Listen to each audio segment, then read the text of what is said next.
Howdy folks, Tex Grebner here with Tex Grebner Outdoors. New videos every week, so if you don't want to miss out on any of your Tex Grebner Outdoors Saturday morning cartoon awesomeness, you better make sure that you click subscribe and check that notification box because there's new adventures every week. Now, it's still Illinois Archery season 2017. I haven't been able to be in the woods as much as I would like, but I need to catch you up on what's been going down, so check this out. I haven't had a chance to hunt in a couple of days. Haven't checked my trail cameras, and to be totally honest with you, I don't have a single clue what these deer are doing. It finally got a cold snap this week while I was out of the woods. But right now, I'm going into the timber, I'm going to pull my ground blind out, and I'm going to set it up somewhere else. Hopefully I'm going to have enough daylight to get that done so that I'm not having to work fell deeds by moonlight. But, you know, I admit I'm depressed, I'm frustrated, don't have a clue what these critters are doing. But as much as I say that I love the challenge, I completely admit that it seems unattainable most of the time. Even when everything is right, nothing else matters if them critters don't show up. So frankly, at this point, I don't know. So all I can do is just go out hunting. But right now, I'm fixing to go move around some stuff. Well, by God, I got lucky. Crocker done cut the cornfield. Fantastic. Oh, of course. Of course. There they are right now. Lols. Tex done got trolled.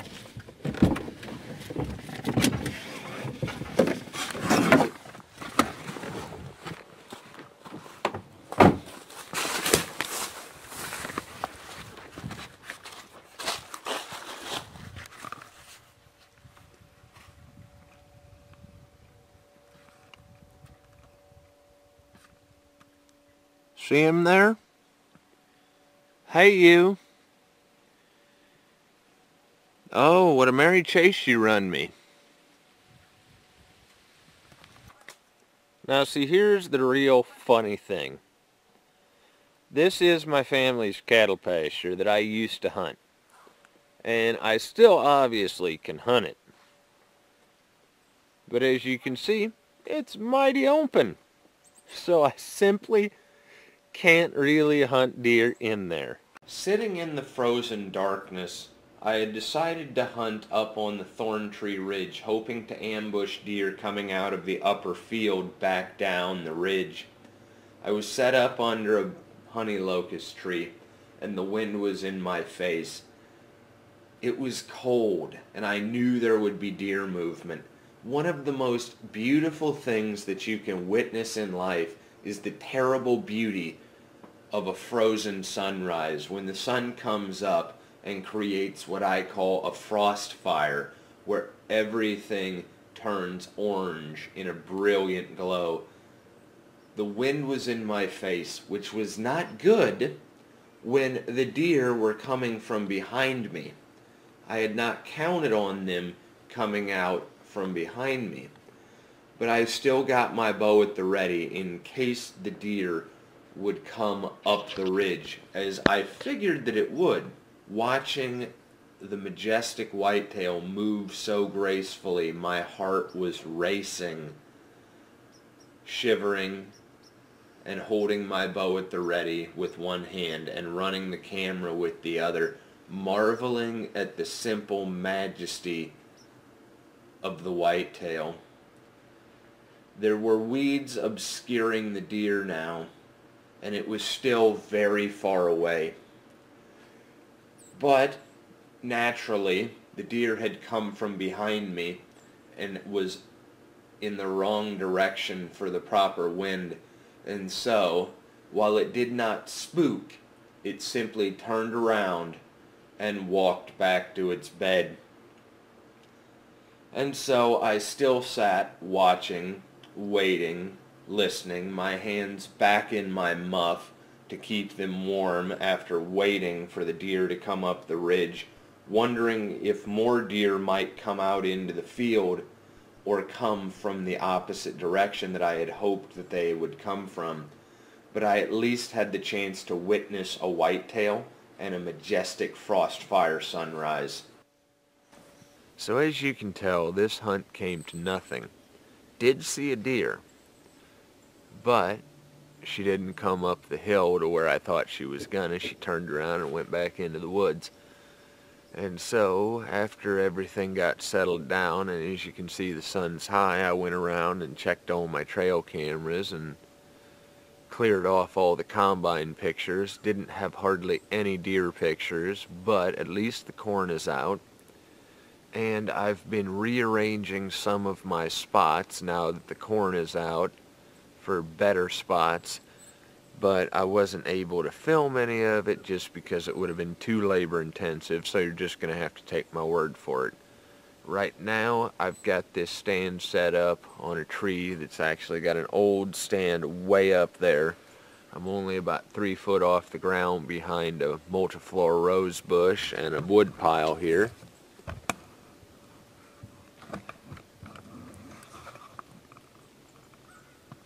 So right here,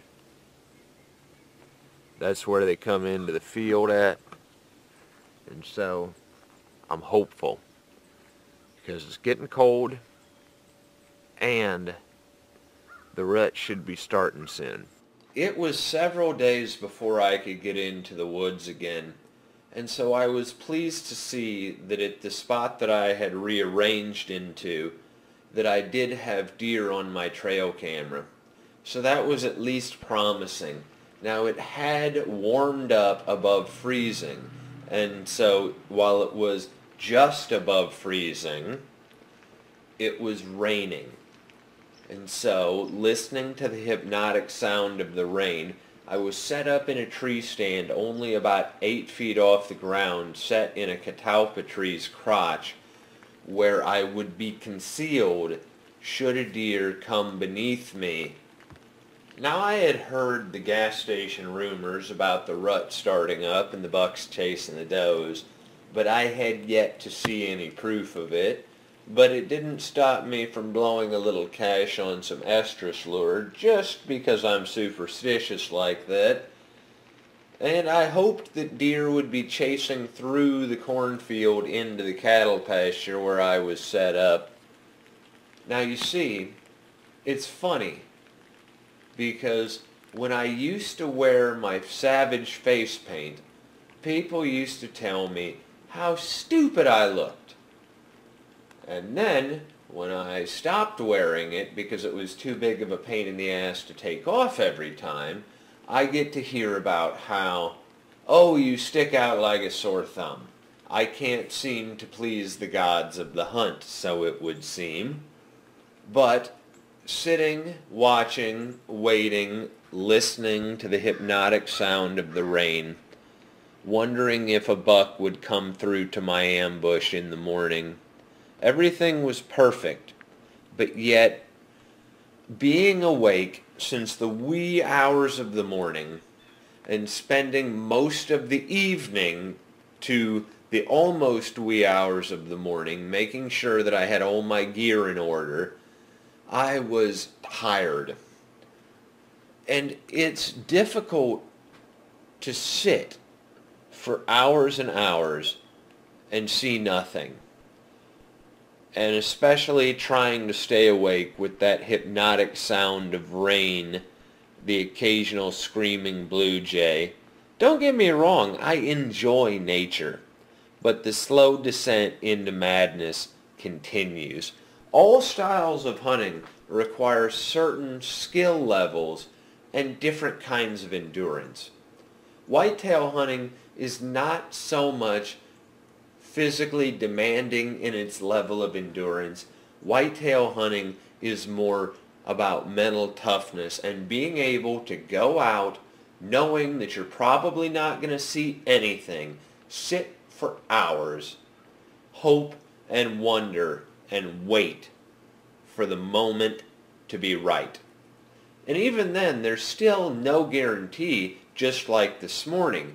The phantasmagoria of the pre-dawn darkness had seemed to last forever because of the heavy mist and clouds of the rainy, cold morning. The morning had been beautiful in its misery.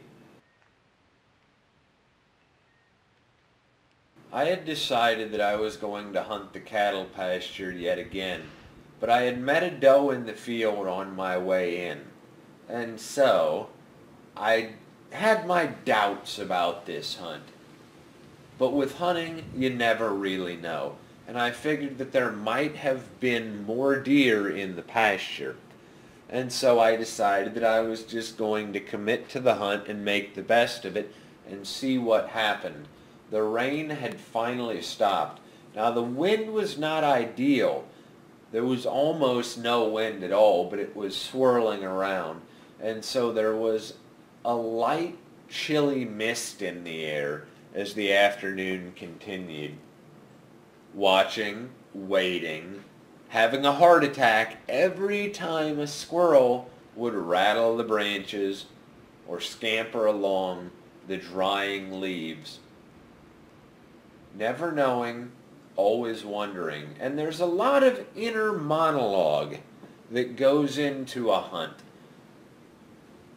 Actually, I probably should say there's a lot of inner dialogue, because it's me talking with Tex Grebner, because there's always those voices in your judgment that say, I'm probably not going to see anything at all. Why the hell am I out here? God, I'm bored. And then a squirrel happens, and you have a heart attack. But squirrels can be the bane of your existence, and every Midwestern whitetail hunter knows that, because not only will they make you have deer stand heart attacks, because they sound like a 200-pound buck if the leaves are dry, but they're also really great at burning out your trail camera batteries, taking selfies by running up saplings. I like the way that squirrels taste, but I'm not a fan of squirrels while I'm deer hunting, even though they can be pretty entertaining to watch, even if it does sound a little dirty to watch a squirrel play with his nuts. With that being said, though, you never really know with hunting, because life is a beautiful, violent, visceral experience, and hunting is a visceral mystery. And so as the magic hour approached, I became excited, as I always do. It's a strange combination that you have when you're hunting, at least when you're stand hunting or sitting on the ground the way that I do. It's a combination of really excited and really bored.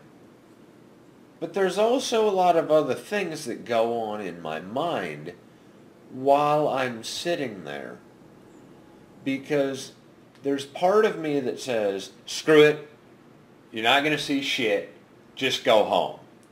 But there's that part of me that says, well, I'm out here, I can't make it happen if I'm not still out here, and I won't know until dark if nothing is going to show up. It has to be experienced. And there is a beautiful but terrible quality to the wild and the wilderness.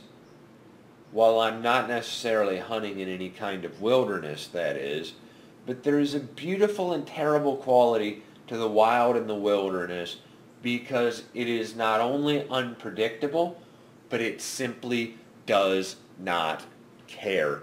Nature does not care. It doesn't care if you live or die, and it has its own plans. And there is no knowing what may happen. And so as the magic hour had arrived, I had managed to force myself through will and excitement fighting against depression and boredom to remain on stand and hope that a deer would cross the creek. I had been listening all afternoon for the splashing of a deer crossing the creek to come out to the field. I was hoping that it would come through my thicket with the small clearing and let me get a nice close shot. Now I have my stand hung very low because I don't shoot out of a tree stand very often. And as an ethical hunter, I feel that I need to make sure that I can make a good shot. But it doesn't matter what you've got in your hand, because life ain't like the pornos, hunting ain't like the TV shows. And as the darkness came in, nothing had showed up, and this hunt came to a close. I have seen a deer. I have filmed a deer. Thank God, glory be, deer do exist. The corn is out. The rut should be starting soon. And as disappointed as I am in the fact that I still haven't got a deer this year after several empty seasons, the fact is that's just the way hunting goes. And I am as excited about the rest of the season as I am disappointed about the first half of the season or the first month of the season. But hunting is a visceral mystery, and all you can hope to do is get lucky and please the gods of the woods. As always, God bless all my sportsmen of America. Join the NRA to protect our rights. Please check out my friends over at SOETacticalgear.com. Thank you very much to those of you involved in law enforcement and those of you serving in the military. Thanks for watching Tex Grebner Outdoors.